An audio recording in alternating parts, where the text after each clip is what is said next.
You're not awakening, you're in a spiritual emergency.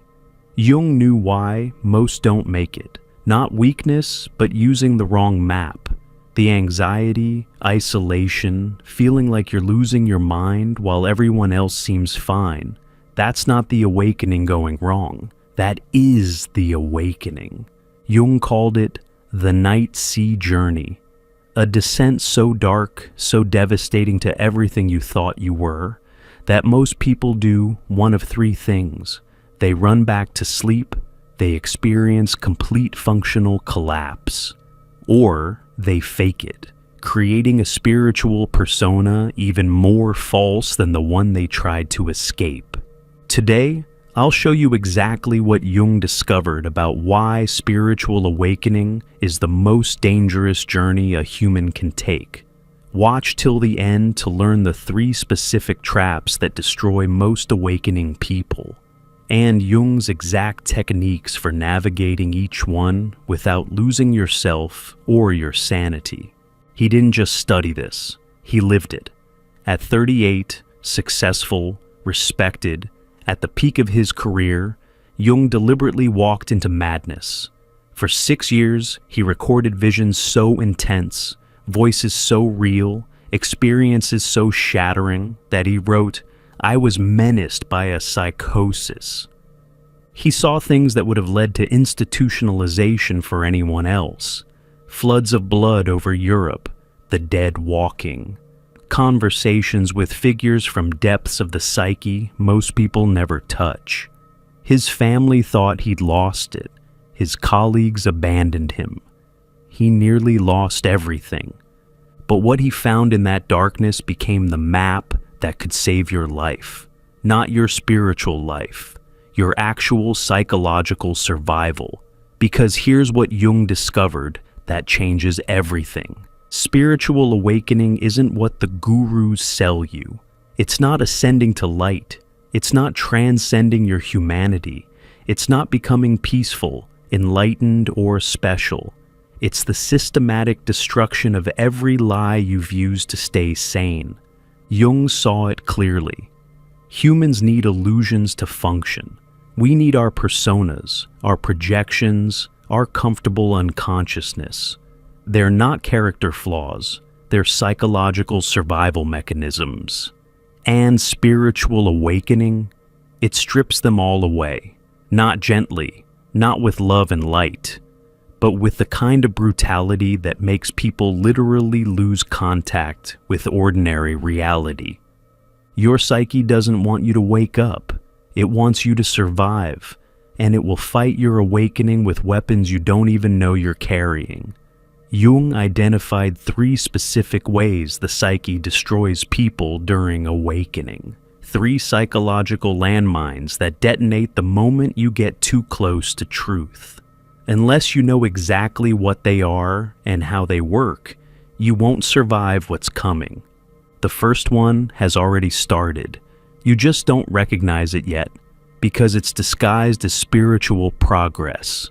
It's wearing the mask of your highest aspirations while secretly feeding on your psychological foundations. Jung saw this pattern destroy his most promising patients. The ones who seemed to be advancing fastest were often the ones falling hardest. You think you're becoming more spiritual. You're actually becoming more dangerous. Jung discovered something that shatters every spiritual teaching. The more light you claim, the darker your shadow grows. Not metaphorically, literally, psychologically, measurably. Every meditation, every spiritual practice, every attempt to raise your vibration, if you're not simultaneously descending into your shadow, you're not awakening.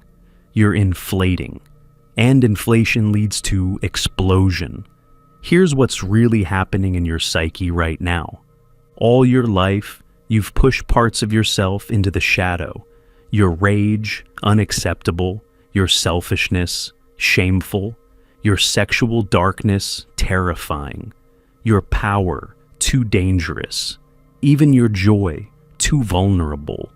You buried them so deep, you forgot they existed. built a persona so convincing you believed it was you. But Jung discovered something terrifying. The shadow doesn't just contain what you've rejected, it contains the opposite of everything you've claimed to be. If you've built an identity on being kind, your shadow contains cruelty. If you pride yourself on intelligence, your shadow holds your stupidity. If you're the responsible one, your shadow is pure chaos. Then awakening starts, and the shadow doesn't dissolve, it erupts. Jung watched a patient, a perfect spiritual teacher, never angry, always loving, meditated for hours. Then the dreams started. Violence, sexual deviance, murderous rage. She thought she was becoming evil. Jung told her the truth that destroyed her. You're not becoming evil. You're becoming whole, and wholeness includes everything you've rejected. She couldn't handle it.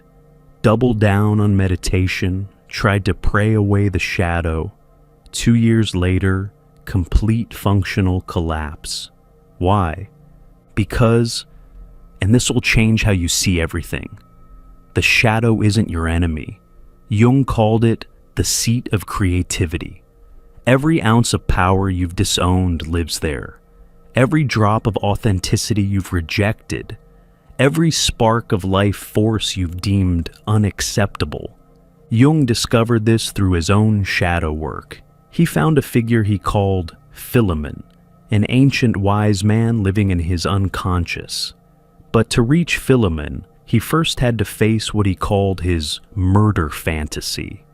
Violent images of killing, destruction, chaos. He didn't run, he painted them, wrote them, dialogued with them. And through that descent, he found not evil, but untapped creative force. The people who survive awakening don't fight the shadow, they feed it. They ask, what truth are you carrying that I've been too weak to hold? But here's what's really sick. Spiritual communities hate the shadow. They'll teach you to love and light your way past it, to transcend it, to vibrate above it. That's not transcendence. That's spiritual bypassing, and it creates what Jung called the spiritual criminal. Someone so disconnected from their shadow that it acts out unconsciously. Think about every spiritual teacher caught in a scandal. They didn't fall from grace. They never integrated their shadow.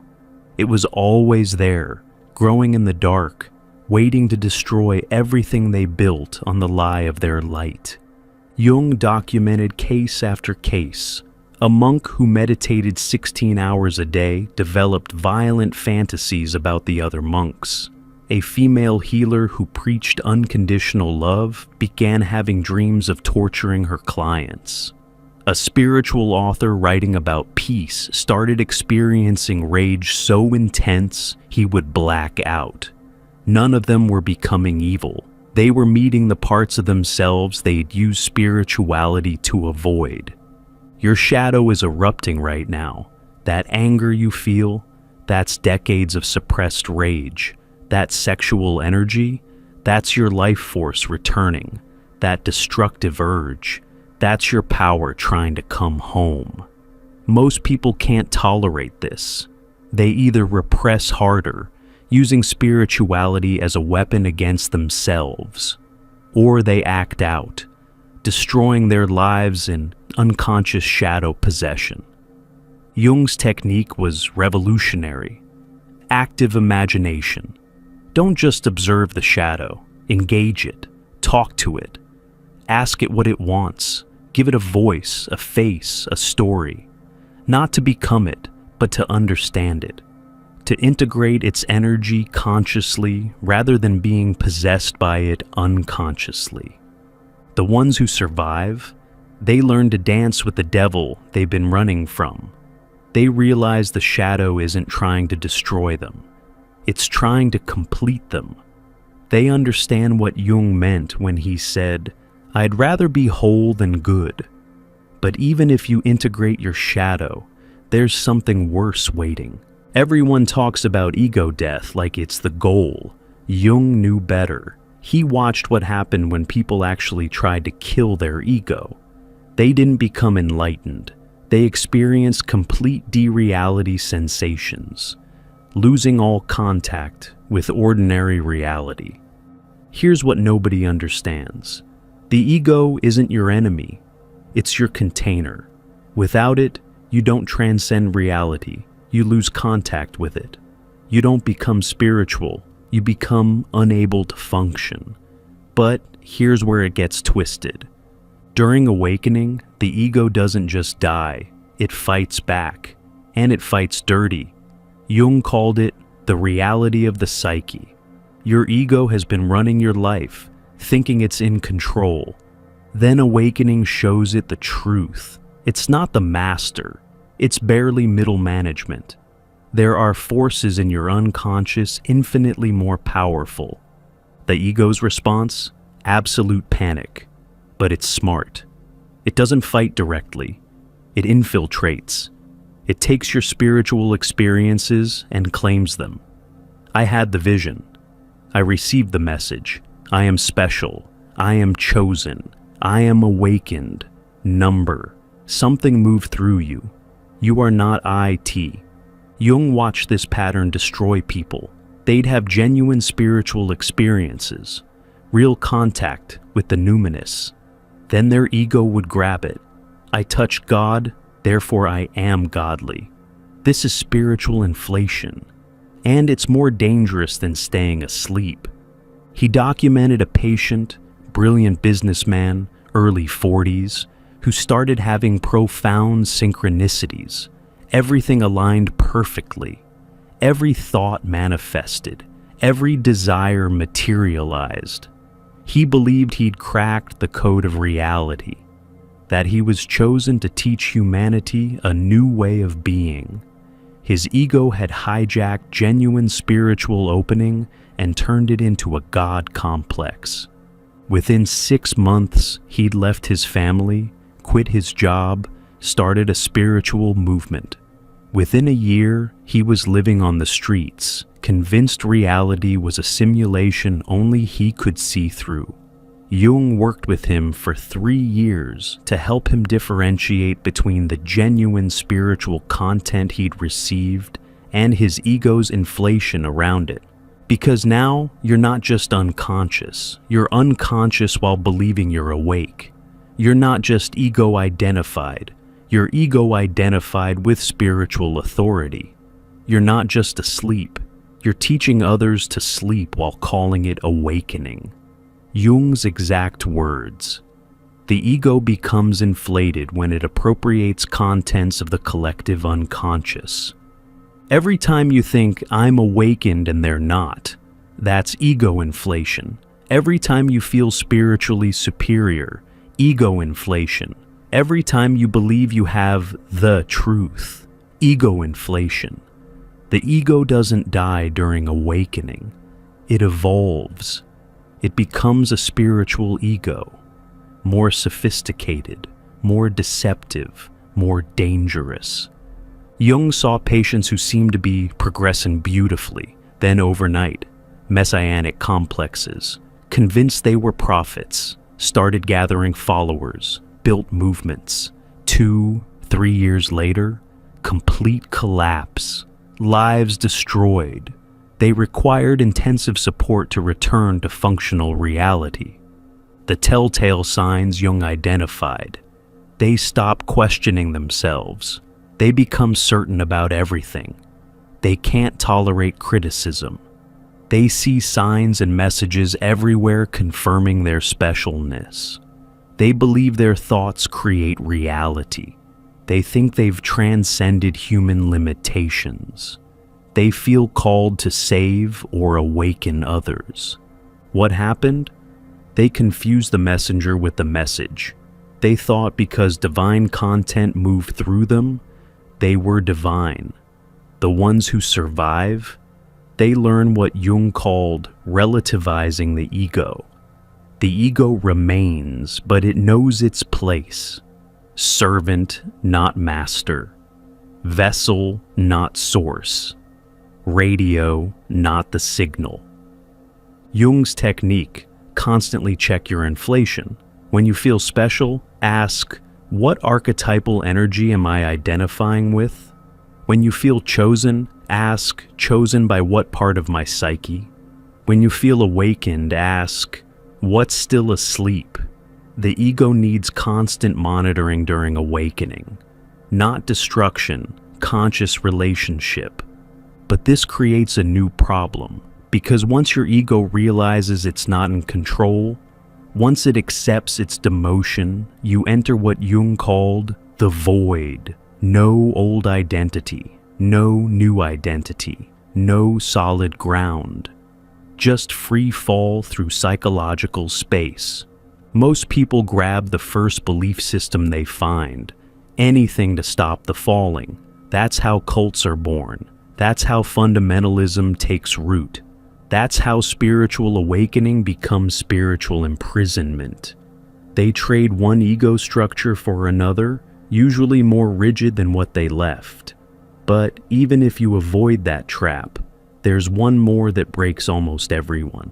You survived the shadow eruption. You didn't let ego inflation destroy you. You think you've made it. Then you have to return to regular life. And this is what breaks most awakening souls. Jung called it the problem of the returned hero. In every myth, the hero descends, finds treasure, and returns to share it. But Jung noticed something the myths don't emphasize. The tribe usually tries to kill the hero, not physically, psychologically. Because your awakening is a mirror reflecting everyone else's sleep, your authenticity reveals their masks, your depth exposes their surface, your reality threatens their illusions. They don't want you awake, they want you back asleep where you're safe, predictable, manageable. Jung watched his patients transform, then returned to families who systematically destroyed every gain, not maliciously, unconsciously, through guilt. You've changed. I don't recognize you. Through manipulation. I liked the old you better. Through withdrawal. You think you're better than us now. He documented a woman, successful attorney, mother of two, who'd gone through profound individuation. She'd integrated her shadow, found her authentic self, developed real consciousness. When she returned to her family, they declared war, not openly, subtly. Her husband started having anxiety about her changes. Her children became clingy and demanding. Her parents questioned her mental health. Every dinner became a battleground of projections. Every conversation, an attempt to pull her back. Her husband would say, "Remember when you used to be fun?" Her mother would ask, "Are you sure you're okay? You seem different." Her friends would joke, "Look who thinks she's enlightened now." Every relationship becomes a battlefield. Stay awake and lose connection. Go back to sleep and lose yourself. Most people can't hold this tension. They either abandon everyone, becoming spiritual refugees, or they abandon their awakening, choosing belonging over truth. But here's what's really happening. Your awakening didn't just change you, it changed your frequency. You're literally vibrating at a different rate than the sleeping world. And that frequency dissonance causes actual psychological pain, not metaphorical pain, real, somatic, psychological agony. Jung called this the participation mystique, the unconscious psychological fusion that binds families and groups. When you individuate, you break this fusion, and the group experiences your individuation as abandonment, betrayal, even death. They're not wrong. The you who participated in their unconscious fusion is dead. And they're mourning that death while attacking what's been born. Being around unconscious people after awakening feels like nails on a chalkboard inside your skull. Every false conversation, every surface interaction, every unconscious projection, it physically hurts. Jung experienced this personally. After his awakening, normal social interaction became torture. Not because he judged others, but because he could see what they couldn't. Every conversation required him to pretend blindness. Every relationship demanded he betray his sight. Jung wrote about attending dinner parties where he could see everyone's shadows projected onto each other, the host's repressed rage at his wife, the wife's unconscious seduction of the guest's projection of his mother onto the hostess, all invisible to them, blindingly obvious to him. He'd sit there watching unconscious dynamics play out like a psychological puppet show, unable to speak what he saw without destroying the entire social fabric. So the awakened withdraw, not from superiority, but from necessity. They can't unsee what they've seen. They can't unknow what they know. They can't pretend unconsciousness without destroying themselves. This is the ultimate test. Can you stay awake in a sleeping world? Can you maintain your truth surrounded by lies? Can you hold your frequency in a field of static? Jung's solution was radical. Selective participation. He learned to dose his exposure to unconscious environments. Short bursts with recovery time. Strategic withdrawal when needed, creating what he called temenos. Sacred spaces where consciousness could exist without compromise. His tower at Bollingen wasn't escape, it was psychological necessity. Most can't manage this balance. They either disappear completely, becoming hermits, addicts, or statistics. Or they create a spiritual persona, pretending awakening while secretly dying inside. The ones who survive. They learn what Jung called holding the tension of opposites, fully awake and fully engaged, completely conscious and compassionately present, seeing everything and judging nothing. They develop what Jung called the transcendent function, the ability to bridge worlds without being torn apart by their differences. They become translators between dimensions of consciousness, not explaining their awakening, that's impossible, but embodying it in ways that slowly, gently create space for others to begin their own journey. Here's Jung's most devastating truth. Awakening isn't an event. It's a lifestyle of dying. Every day something else you thought was true dies. Every week, another identity collapses.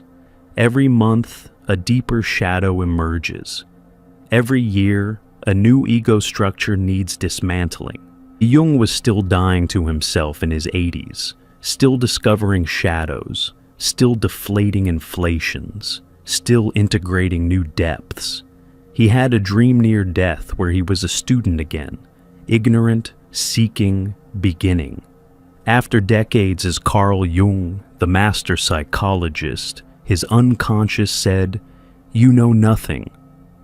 This is the price of consciousness, eternal beginner's mind, forever dying, forever being born, forever discovering you're not who you thought. Most people can't take it. They want to arrive somewhere stable, to finally get it, to be done. Jung wrote about a patient who had been in analysis for 7 years, made incredible progress, integrated massive shadows, developed real consciousness. Then one day she said, "When does it end? When am I healed?"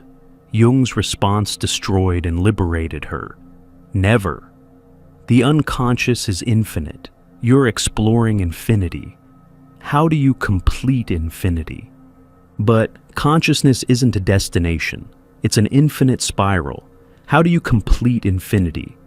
The ones who survive spiritual awakening, they fall in love with dying, not morbidly, consciously. They realize every death is a birth, every ending a beginning, every loss a revelation. Jung discovered this produces a specific psychological state, what he called the union of opposites. Not choosing light over dark, but containing both. Not picking consciousness over unconsciousness, but bridging them. Not selecting spirit over matter, but marrying them. This isn't a concept.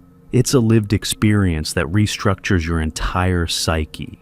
The you that started the journey, that person doesn't survive, can't survive, wasn't meant to survive. What emerges is something else. Not better, not higher, not more spiritual, more real, more whole, more consciously human. Jung called it individuation, becoming who you always were before the world told you who to be. Not transcending your humanity, but finally, fully, consciously inhabiting it.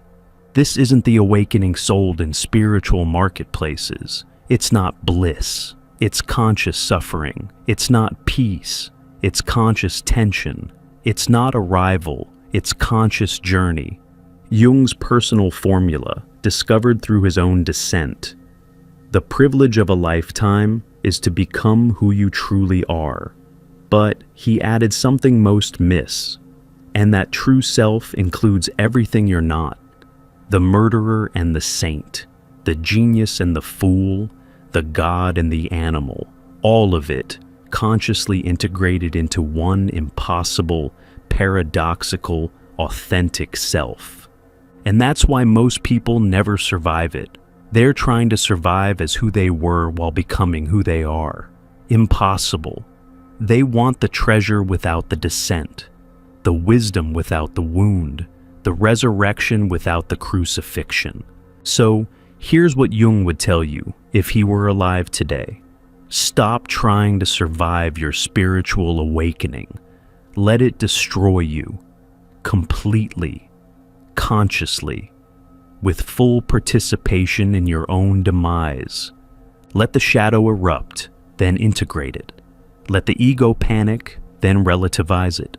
Let the return break you, then rebuild differently. Let the deaths come, then be reborn. Not once, daily, forever. The spiritual awakening that's happening to you right now, it's not trying to improve you. It's trying to reveal you, the real you, the one hiding beneath every mask, every persona, every spiritual identity you're still clinging to. Most people never survive their spiritual awakening because they're trying to have their cake and eat it too. They want transformation without death. They want awakening without destruction. They want consciousness without losing unconsciousness's comfort. Impossible. Jung survived because he understood. You don't survive spiritual awakening. You die into it so completely that what emerges no longer needs survival. It needs expression. Your symptoms aren't the problem. They're the cure. Your breakdown isn't failure. It's breakthrough in disguise. Your dissolution isn't ending. It's beginning. But only if you stop trying to survive and start trying to transform. Only if you stop seeking comfort and start seeking truth. Only if you stop wanting to be special and start willing to be real. If this helped you understand what's really happening in your awakening, subscribe. Remember, you're not going crazy. You're going sane. The world just calls sanity crazy because it's so used to sleep. The question isn't, will you survive your spiritual awakening? The question is, will you let it complete its work?